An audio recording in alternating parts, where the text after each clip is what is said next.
विजय, तुम्हारा नहीं हमें।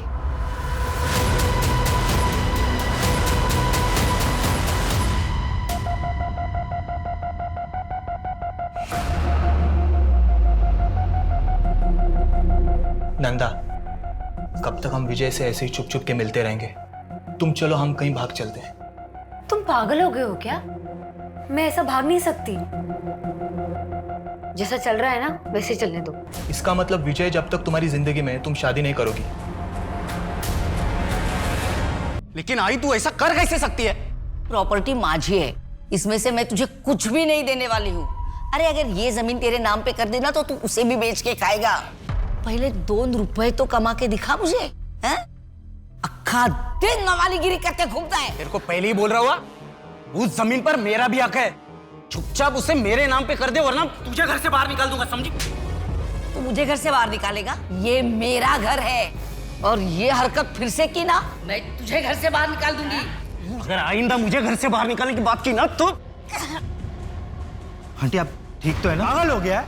अपनी माँ पे हाथ उठाता है। अबे तू होता कौन है रे हमारे घर के बीच में बात करने वाला?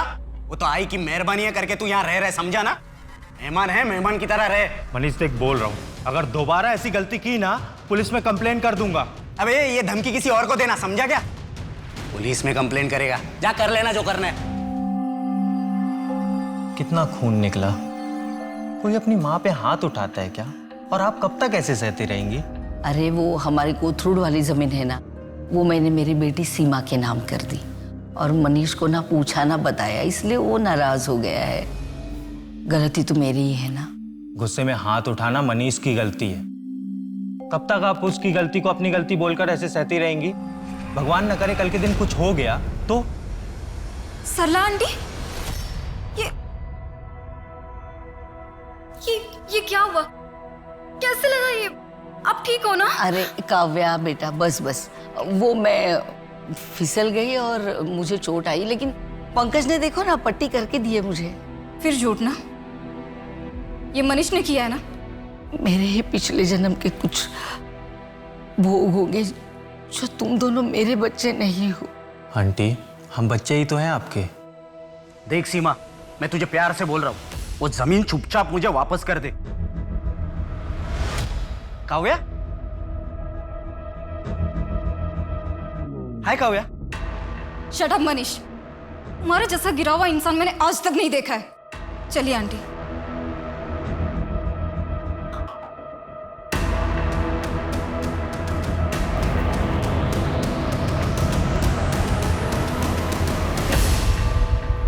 क्या हुआ भाई, गाड़ी क्यों रोकी? भैया थोड़ा आगे तक छोड़ दोगे क्या? हॉस्पिटल तक जाना है।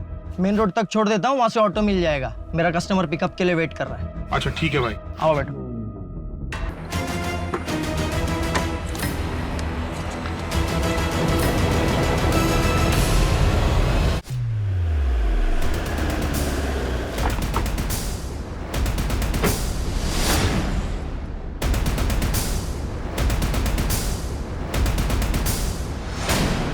आइए सर। कार्टून में कच्ची दारू मतलब कुछ तो इलीगल काम हो रहा था यहाँ पे। सर बब्बन की लाश हमें इस पेड़ के पीछे मिली थी, और दिलीप की लाश वो पत्थर के पीछे। सर यहाँ 2 लाशें और हैं इस तरफ, ये देखिए। और सर दूसरी लाश वहाँ है, और सर एक बैग भी मिला है।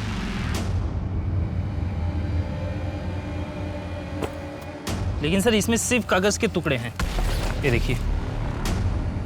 जोशी, इसका मतलब यहाँ स्मगलिंग हो रही थी, और ये चंदू अपने सामने वाली पार्टी को धोखा देने वाला था, इसलिए इस बैग में पैसे होने चाहिए थे और कागज के टुकड़े। मतलब ये लोग आपसी मुठभेड़ में मारे गए? नहीं जोशी, 2 बॉडीज यहाँ मिली हैं, बाकी की बॉडीज वहाँ मिली हैं। ये जो कुछ भी हुआ है डील फाइनल होने से पहले ही हुआ है। इनका साथी रहा हो जो इन्हें मारकर भाग गया हो। एक आदमी 5-5 लोगों को कैसे मार सकता है? हाँ, ये हो सकता है कि एक से ज्यादा लोग रहे हैं। जोशी, इनके गले की नस काटी गई है, रिएक्ट करने का मौका ही नहीं मिला होगा।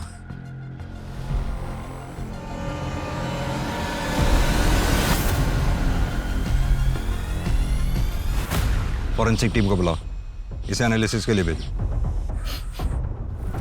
जोशी, तुम्हें कुछ गंध सी नहीं आ रही? जैसे कोई खुशबू इत्र वगैरह की हो? आतर हल्की हल्की आ तो रही है। सर सर यहाँ पीछे वाले रास्ते पे भी एक लाश मिली है।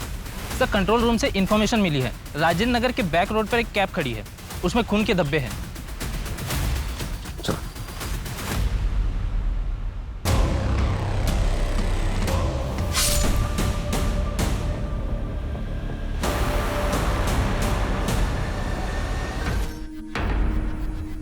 जंगल से यही एक पहली रोड आती है जो मेन रोड की तरफ जा रही है। ये इत्तेफाक नहीं हो सकता। गावड़े, एक काम करो, आसपास के घर में पता करो कहीं सीसीटीवी लगा हुआ हो या किसी ने कुछ देखा हो। शर्मा, इन लोगों की स्टेटमेंट ले लो और यहीं रुकना, मैं कैब देख कर आ रहा हूं।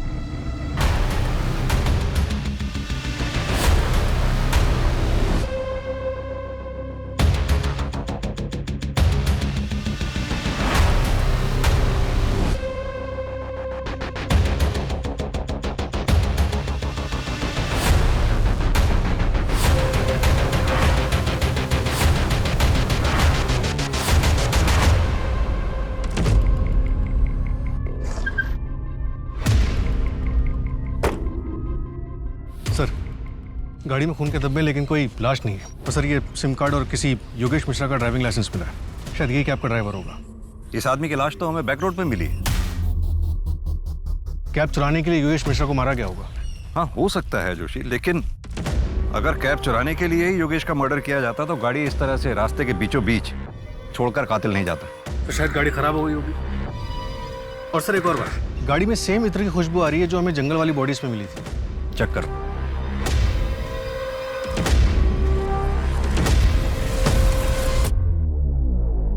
सर, गाड़ी में डीजल खत्म है। इसका मतलब कातिल गाड़ी से उतरकर पैदल गया होगा।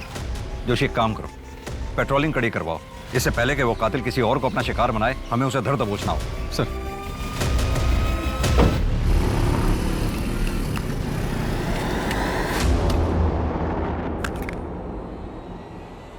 अरे भाई साहब, अरे भाई साहब क्या हुआ? अबे अबे पागल हुआ क्या?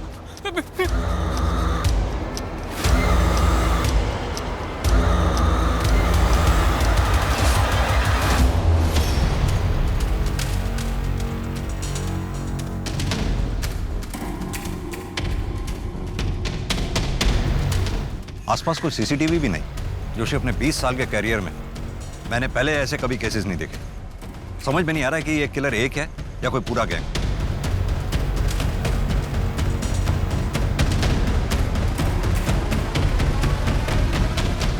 सर, ये दवाइयों का बिल है। केमिस्ट शॉप से पता करो ये बिल किसे इशू हुआ। सर, हेलो, क्या?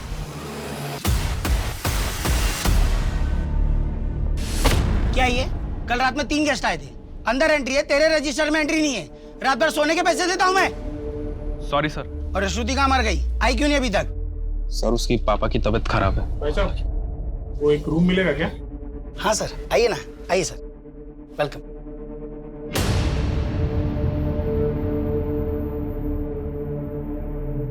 नाम क्या है sir? Lucky Tiwari. Sir, Aadhaar card please. Sir, सुबह 8:40 की लकी तिवारी के नाम से एंट्री है, लेकिन कोई आईडी प्रूफ नहीं है। लकी तिवारी, जाहिर है कातिल ने अपना असली नाम तो बताया नहीं होगा।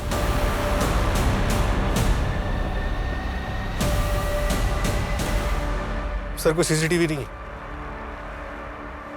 कुछ समझ नहीं आ रहा सर। एक दिन में 9 मर्डर करके ये किलर आखिर प्रूफ क्या करना चाहता है? वही तो जानना है।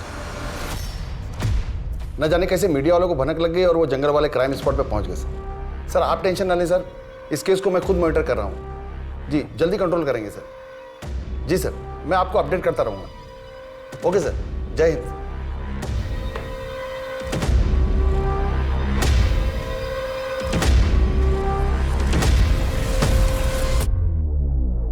इस हत्याकांड के इन्वेस्टिगेटिंग ऑफिसर से मेरी बात कराओ तुरंत। और हाँ, उस विजय सिंह की पूरी डिटेल चाहिए मुझे।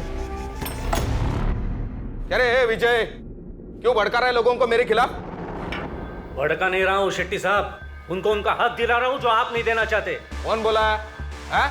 1 महीने का पगार एक्स्ट्रा दे रहा हूँ, समझा ना? और तू ज्यादा लीडर मत बन। लीडर बनने का कोई शौक नहीं है मुझे। 3 महीने का पगार दे दीजिए, वरना वरना क्या? वरना क्या? जानता है मैं कौन हूँ? हाथ मत लगाइए शेट्टी साहब, वरना अंजाम अच्छा नहीं होगा। अंजाम तो बेटा मैं अब तुझे दिखाता हूँ क्या होता है। क्या? कच्ची दारू?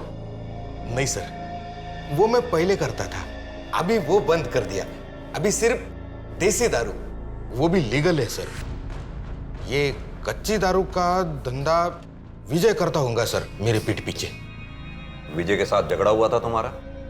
हाँ सर, वो विजय मेरे वर्कर्स को मेरे खिलाफ भड़का रहा था, लेकिन उसके इस काले धंधे के बारे में मेरे को कुछ नहीं पता। ये हाथ पे निशान कैसा है? ये सर वो राखी बंधाई थी, टूट गई। क्यों सर?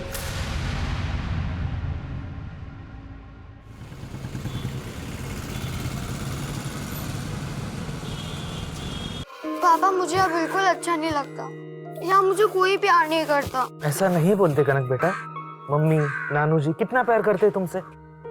बस मुझे एक नौकरी लग जाए, फिर मैं तुम्हें और मम्मी को यहाँ से लेके जाऊंगा। पर पापा। कनक, तुझे कितनी बार कहा है इस कमीने आदमी से मत मिला कर। नाना जी, मेरे पापा है वो। अगर इससे इतना ही प्यार है ना, तो तू भी क्यों नहीं चली जाती इसके साथ? कम से कम मेरी बेटी की जिंदगी तो संवर जाती। तुम दोनों से छुटकारा मिलता तो कम से कम वो आगे तो बढ़ पाती। पापा प्लीज। तू चुप रहे और इसे लेकर अंदर जा।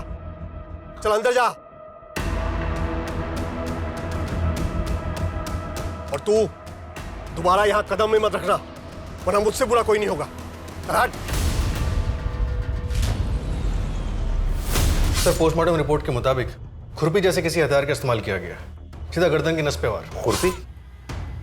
ये मर्डर वेपन कुछ अजीब नहीं है? सर, दिलीप, बब्बन, विजय और योगेश, इनकी जो गर्दन की नस काटी गई, उसका जो कट है वो काफी खुरदुरा है। और इन्फॉर्मेशन के लिए डिटेल रिपोर्ट मंगवाई है।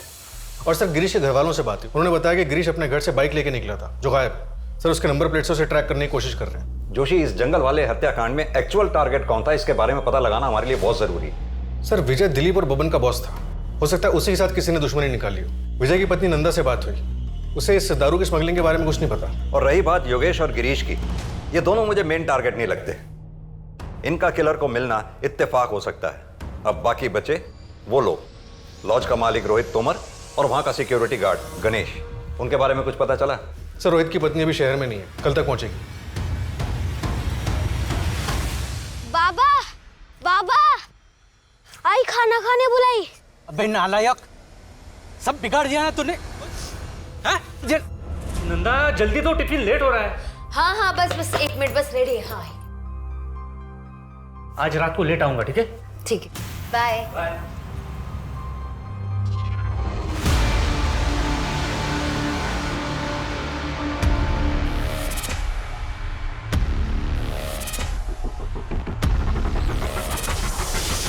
विजय, तुम्हारा नहीं हमें।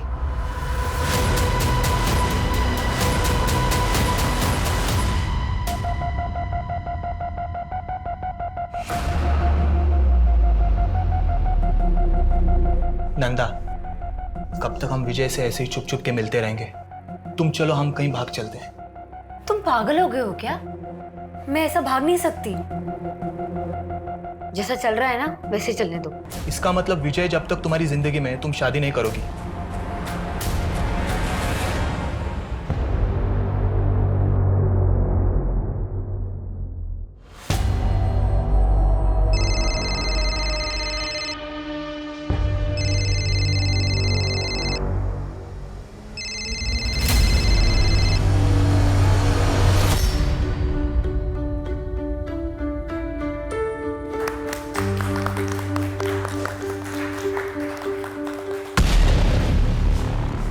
अरे वाह,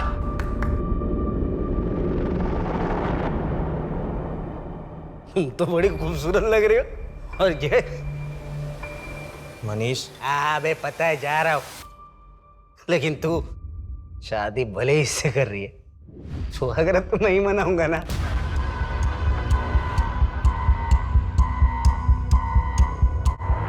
हेलो, ये धीरज राहु काल बन के मेरी बेटी कृष्णा की जिंदगी में आके बैठा हुआ है।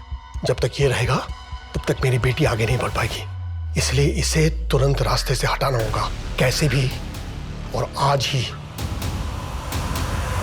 क्या हुआ? मुझे ऐसे अर्जेंटली क्यों बुलाया? पापा हम लोग ऐसे जल्दी से जल्दी पापा, वरना वो लोग आपको मार डालेंगे। पापा हम जल्दी चलते हैं। शांत हो जा बेटा, शांत हो जा बेटा। कौन मारेगा? काम खत्म होते ही मुझे फोन करना। लेकिन बेटा तेरी मम्मी तो वहीं पर है ना। पापा नाना जी मम्मी को कुछ भी नहीं करेंगे, हम लोग चलते हैं, बाद में आके मम्मा को ले जाएंगे। अच्छा।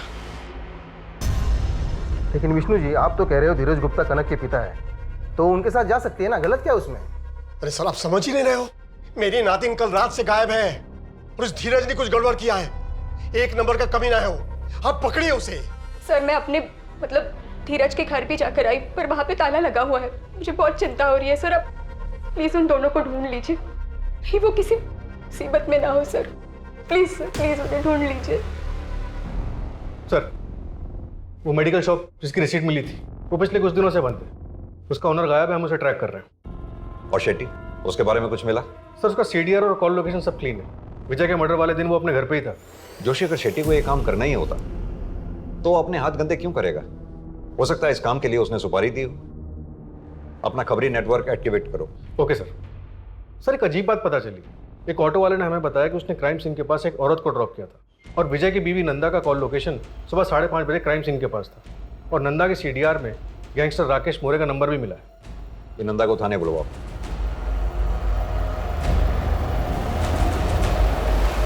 सर वो जो कैब में सिम कार्ड मिला था वो किसी बंटी सिंह के नाम पर रजिस्टर्ड है, शिवाजी नगर का एड्रेस है। तुरंत वहां के लिए निकलो, शायद कुछ हाथ लगे। अरे मैं तो बस पूछ रही हूँ आप कब तक लौटोगे?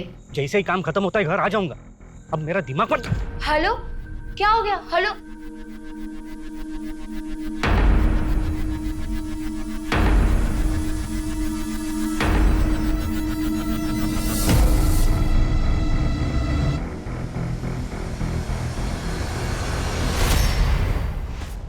विजय। हेलो कौन? हेलो नंदा, मैं बोल रहा हूँ। राकेश तुम कहाँ हो? मैं कब से तुम्हारा फोन ट्राई कर रही हूँ, तुम्हारा फोन बंद है। वो सब मैं मिलके बताता हूँ। 20 मिनट में अपने घर के पीछे मिलो, मैंने सब कुछ सेट कर दिया है। मुझे पता था कि विजय स्मगलिंग के लिए कहा जाता था, इसीलिए मैं वहां गई। तुमने ये बात पहले क्यों नहीं बताई हमें? साहब मैं बहुत डर गई थी, समझ नहीं आ रहा था मैं क्या करूं। मैंने घर जाके राकेश का भी इंतजार किया, वो नहीं आया। कहानियां गढ़नी बंद करो नंदा। राकेश के साथ मिलकर तुमने ये कांड किया है, बाकी लोगों को क्यों मारा है? साहब मेरा विश्वास करो, मैंने ऐसा कुछ नहीं किया है। मैं बस ये चाहती थी कि राकेश और मेरी सच्चाई किसी के सामने ना आए। तुम ये बात अच्छी तरह से जानती थी ना कि राकेश विजय को मारना चाहता था? नहीं साहब, मुझे नहीं पता था, मैं सच कह रही हूँ। ठीक है, अभी तुम जा सकती हो। अपना एक कांस्टेबल को बोलो इस पे निगरानी रखे और राकेश को उठवाओ। Right sir.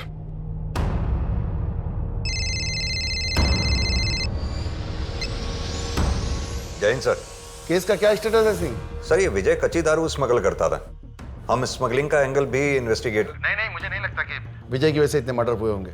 तुम बाकी विक्टिम्स पे ध्यान दो। हाँ सर, बाकी एंगल भी स्टडी कर रहे हैं हम सर। और वो स्मगलिंग वाले एंगल में ज़्यादा घुसने की जरूरत नहीं है, वहाँ कुछ नहीं मिलेगा तुम्हें। Okay sir. जय हिंद सर।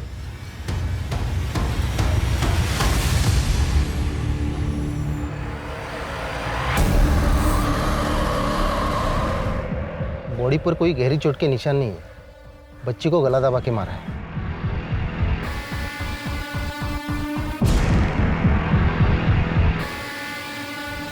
बॉडी पे चोट के निशान तो नहीं है, शायद ये खून धीरज का ही है।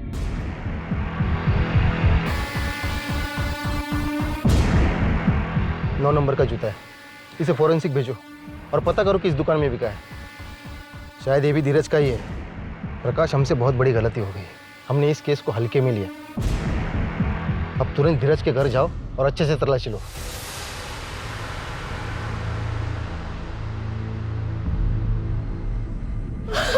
कनक, बच्ची उठो ना मेरी बेटी, क्या हो गया तुझे?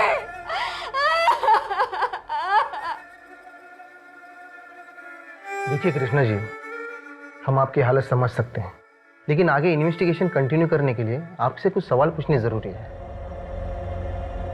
हमें जहां से कनक की डेड बॉडी मिली थी वहां एक 9 नंबर का जूता मिला है, क्या आपके पति धीरज 9 नंबर का जूता पहनते हैं? धीरज तो 8 नंबर का पहनता है।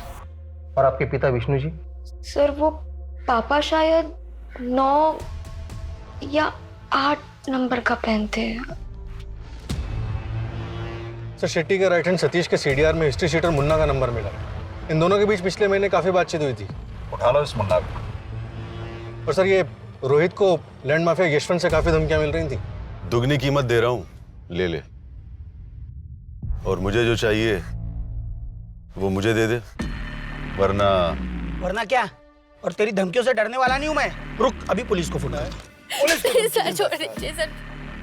लो, छोड़ दिया। लेकिन ये तो अभी ट्रेलर है भाभी जी। समझाओ अपने पति को, अगर इसे कुछ हो गया तो आपको कौन संभालेगा? वैसे संभाल तो हम भी लेंगे। समझाओ इसे। चल रे। लैंड माफिया,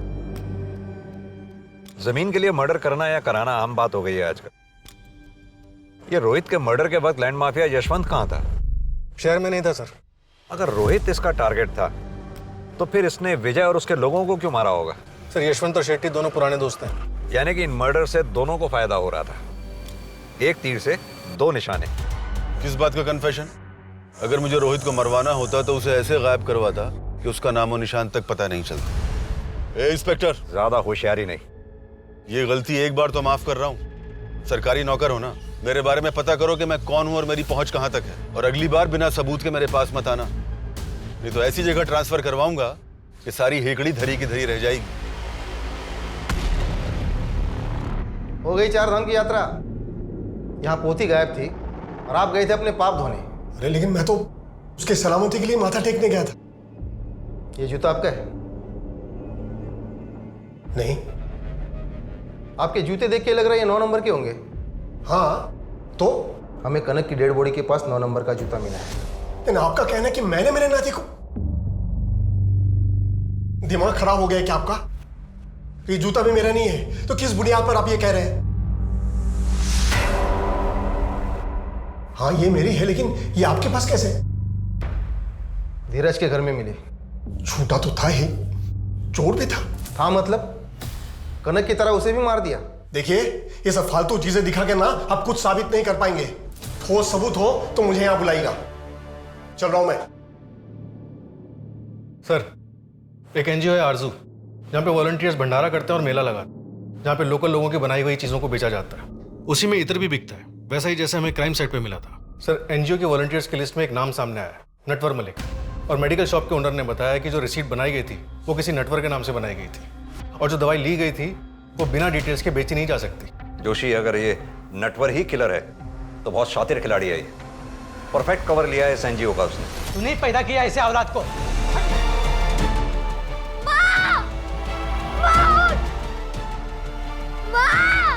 मेरे आने पर यहाँ दिखना नहीं चाहिए, वरना तेरा भी ऐसा ही हाल करूंगा। चुपचाप पेपर पे साइन कर दे, समझे ना? तो तुम्ही कुठे साइन करणार नाहीये? मी माझी प्रॉपर्टी तुझ्या नावावर कधीच करणार नाही। क्या कर रहा है? मनीष मत कर। मनीष मर जा फिर तू।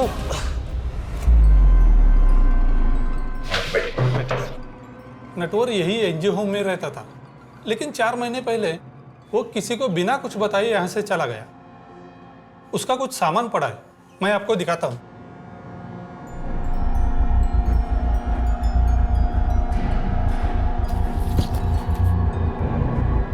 उससे कोई मिलने भी आता जाता था यहाँ? उसका एक दोस्त था, वो भी कभी कभी यहाँ वॉलंटियरिंग करने आता था और दोनों साथ में ही रहते थे। उसके दोस्त की या उसकी कोई फोटोग्राफ या डिटेल होगी आपके पास? ऐसे वॉलंटियर्स की कोई डिटेल्स हम नहीं रखते। एक बात बताइए, आपके एनजीओ के स्टॉल पे जो इत्र बिकता है कौन बनाता है उसको? एक बूढ़ी औरत है, यही पास वाले गांव में रहते हैं। नटवर का दोस्त रॉय वही उनसे इत्र लेकर बेचता था। नटवर बहुत ही सीधा साधा आदमी है, वो यहाँ बस सिर्फ सेवा करने आता था और बस अपने काम से काम रखता था। गरीबों को खाना खिलाकर बहुत अच्छा लगता है, उनकी मदद करता हूं तो सुकून मिलता है। एक नया दोस्त बना है, मेरे जैसा ही है, शायद एक नए रिश्ते की शुरुआत है। मिलकर दूसरों की मदद करेंगे। लोअर मिडिल क्लास का लड़का लगता है जिसके जनरल इश्यूज है, सोसाइटी की मदद करना, कम्युनिटी को खाना खिलाना। ऐसा लड़का किसी के मर्डर क्यों करेगा? सर लेकिन इसकी डायरी हैंडराइटिंग एक्सपर्ट से एनालाइज कराने के बाद ये समझ में आता है कि इस आदमी का हाथ कांपता है। ठीक वैसे ही जैसे कुछ मर्डर विक्टिम्स के घाव क्लीन थे। सर हो सकता है कि ये दो अलग अलग लोग। कौन है? चंदू। चंदू। सर डायरी के एंट्रीज में जगह जगह पे ये नाम यूज हुए हैं, बंटी, नटवर, लक्की, और भी नाम है, Ricky, Roy, mister A. Joshi, अभी जो नाम तुमने लिए उन नामों पर जरा गौर करो। Natwar, Bunty, lucky, Roy, mister A, ये जितने भी नाम हैं सभी फेमस फिल्म्स के फेमस किरदारों के जो कॉनमैन थे, यानी कि ठग। हम अभी तक सुरागों में ही उलझे रहे। वो गाड़ी से मिलने वाला SIM card, ID proof, medical receipt, हमें उनसे कुछ भी हासिल होने वाला नहीं था क्योंकि ये हमारे साथ खेल खेल रहा था। सर हमारे पास इन झूठे नामों के अलावा फिलहाल कुछ भी नहीं। एक बेनाम और बेशक्ल आदमी को ढूंढना बहुत मुश्किल है। हेलो। अरे सर, आप जितना टाइम मुझे देते हैं ना उतना टाइम अपनी बीवी को देंगे ना तो आपकी पूजा करने लगेगी वो। कौन बोल रहा है? नटवर, लकी, रिकी, क्या मेरा असली नाम जानना चाहते हैं? कौन हो तुम? कहाँ हो इस वक्त? सर मैं जा रहा हूँ आपका शहर छोड़ के, भूल जाइए मुझे। किसके कहने पे तुमने ये सब मर्डर्स किए? मेन टारगेट कौन था तुम्हारा? नटवर, बंटी, लकी, तुम जो कोई भी हो, कोई तो वजह होगी तुम्हारे पास मुझे कॉल करने की। अरे वजह आप हो सर, वैसे आप गलत जगह ढूंढ रहे हैं। मर्डर की वजह घर के बगल में है। हेलो, घर के बगल में मतलब? सर मैं नंबर ट्रैकिंग पे डालता हूँ और जितने भी सस्पेक्ट्स हैं सबके नेबरहुड में देखता हूँ। कुछ नहीं हासिल होने वाला उससे। ये सिर्फ हमें गुमराह कर रहा है, खेल रहा है हमारे साथ। जोशी, इन नामों का सहारा लेकर अभी तक जितने भी क्राइम हुए उन सब की डिटेल्स चाहिए मुझे।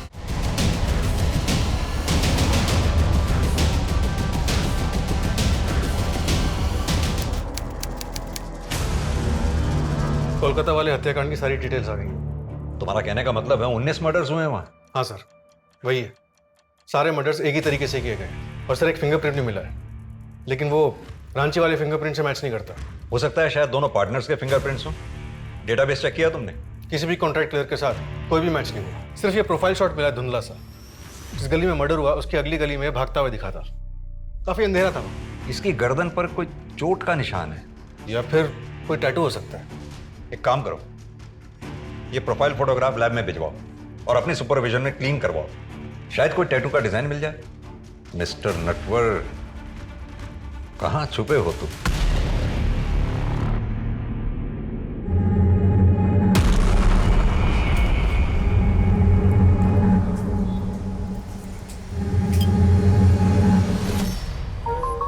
कॉफी आ गई है।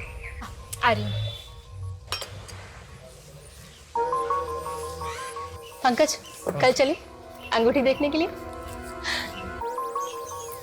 ठीक है, चलते हैं। पंकज, अगर तुम अपने पास्ट को अभी तक नहीं भूले हो तो कोई बात नहीं, हम थोड़ा और टाइम ले सकते हैं। ऐसा नहीं है तन्वी, बस काव्या की याद आ गई थी। वो मेरा अतीत थी, अब तो मेरी आज हो।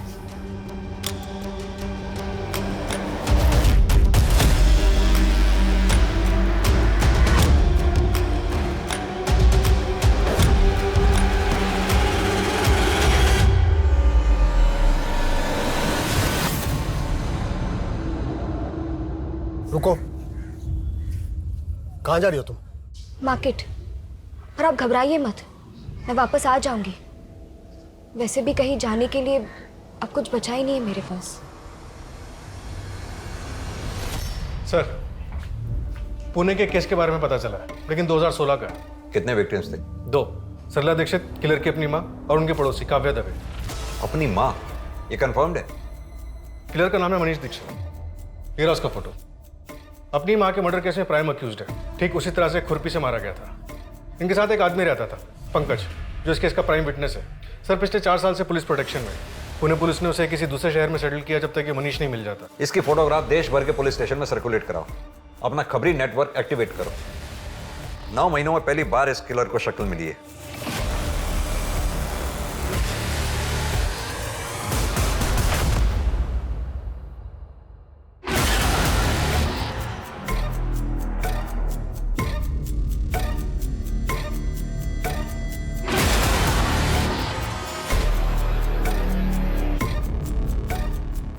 सर, मनीष को भोपाल में देखा गया। वहाँ के एक चाय वाले ने भोपाल पुलिस को इन्फॉर्म किया।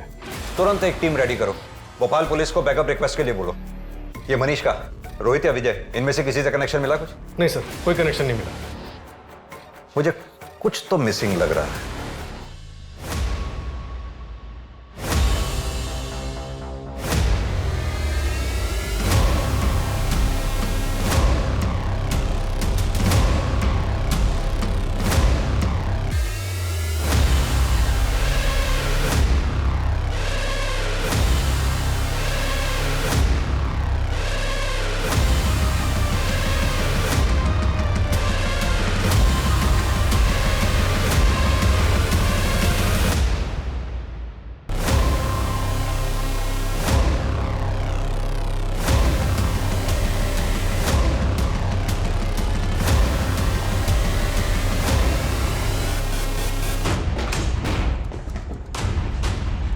जोशी, गावड़े, उधर देखो।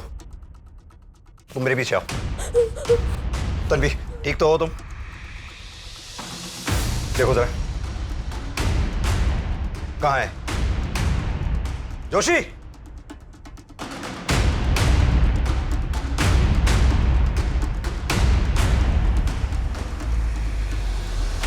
पंकज, तुम जल्दी घर आ जाओ। कोई मनीष नाम का आदमी घर आ गया था। मनीष? तन्वी सुनो, तुम घबराओ मत, मैं अभी आ रहा हूँ। सर, हमने भोपाल के सभी एग्जिट पॉइंट्स पे नाकाबंदी कर रखी थी सर, बट अनफॉर्चुनेटली मनीष हमारे हाथ से निकल गया। शायद शहर छोड़कर बाहर जा चुका है। But sir, I promise, next time उसे अपने हाथ से नहीं निकलने देंगे। जय हिंद सर। सर, मनीष के बैग से उसके फिंगरप्रिंट्स मिले, लेकिन वो रांची और कोलकाता के फिंगरप्रिंट से मैच नहीं होते हैं। मुझे इस केस से जुड़ी सारी फाइल्स चाहिए। कुछ तो है जो हम मिस कर रहे हैं।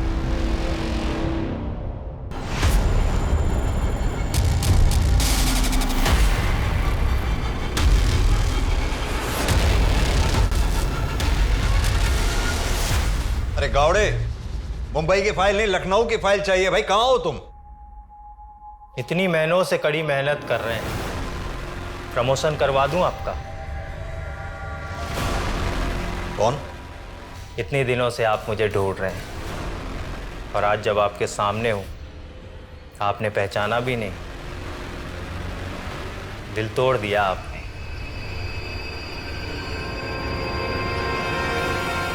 की डायरी हैंडराइटिंग एक्सपर्ट से एनालाइज कराने के बाद ये समझ में आता है कि इस आदमी का हाथ कांपता है।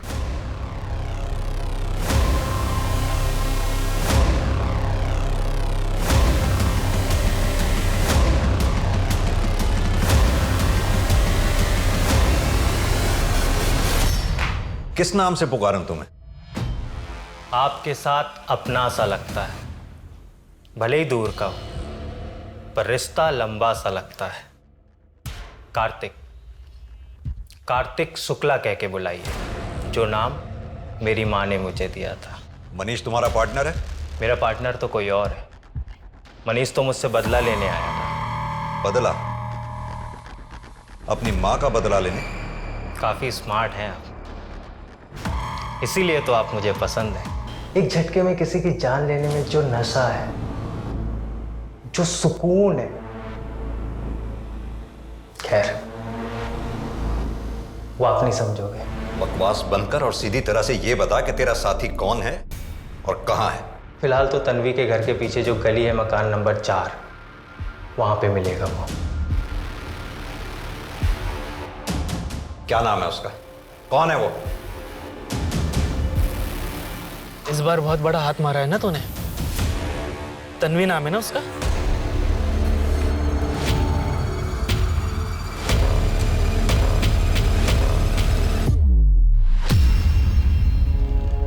बेटा मुझे माफ करना, तेरी नानू को ऐसा फंसाऊंगा कि पूरी जिंदगी जेल में सड़ेगा वो।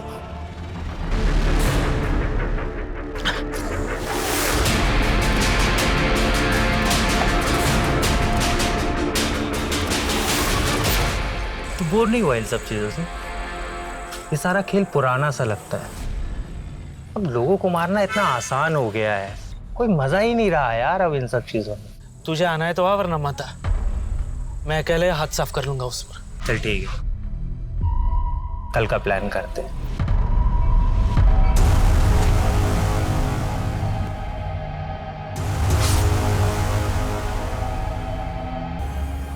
क्यों? इतने लोगों की जान लेने की वजह क्या थी तेरे पास? अगर वजह होगी तो सजा कम मिलेगी क्या? मेरे लिए तो ये एक नशा है। वैसे आप मुझे कभी पकड़ नहीं पाते, वो तो मुझसे आपकी तड़प देख ही नहीं गई और मैं बोर हो चुका था, इसलिए मैं खुद चला आया। अब वो मजा नहीं रहा लोगों को मारने में, अब आराम करना है जेल जाके।